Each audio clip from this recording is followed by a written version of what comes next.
வணக்கம். Daily use phrasal verb for spoken English. நம்ம இங்கிலீஷ்ல பேசுறப்போ phrasal verb யூஸ் பண்ணி பேசணும் அப்படின்னா நம்மளோட இங்கிலீஷ் நல்லா என்ஹான்ஸ்டா இருக்கும். அதனால டெய்லி ஒரு 5 phrasal verb வச்சு பார்த்துருவோம். சரிங்களா? சரி, first one bring up. To mention something. She brought up the topic of exam in the meeting. Meeting அப்போ எக்ஸாம் பத்தி பேசினாங்க, கொண்டு வந்தாங்கன்னு அர்த்தம். கால் ஆஃப். கால் ஆஃப்னா என்ன? Cancel.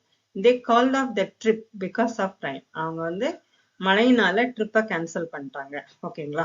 Next come across. Come அக்ராஸ்னா எதேச்சியா பாக்குறது, கண்டுபிடிக்கிறது. மீட் பை சான்ஸ்ன்னு அர்த்தம். ஓகேங்களா? I came across an old friend at the market. என்னோட பழைய நண்பனை மார்க்கெட்ல எதேச்சியா சந்திச்சேன்னு அர்த்தம். Come up with. Come up வித்னா வெளியில வர்றது. வெளியில வர்றதுன்னா பிரச்சனையில இருந்து வெளியில வர்றது, ஒரு சூழ்நிலையில இருந்து வெளியில வர்றது, நல்ல ஒரு தீர்வோடி வெளியில வர்றதுன்னு அர்த்தம். To think of an idea. நல்லா யோசிச்சு பிரச்சனையில இருந்து மீண்டு வர்றது. To think of an idea or plan. He came up with a great solution to the problem. பெரிய பிரச்சனையில இருந்து அவன் மீண்டு வந்தான், தீர்வை கண்டுபிடிச்சு மீண்டு வந்தான்னு அர்த்தம். Figure out. Figure outனா understand or solve. I can't figure out this question அப்படின்னா என்ன? எனக்கு இந்த கொஸ்டின் அண்டர்ஸ்டாண்ட் பண்ணிக்க முடியல. ஐ கேன் ஃபிகர் அவுட்னா என்னால அண்டர்ஸ்டாண்ட் பண்ண முடிஞ்சது. புரியுதுங்களா?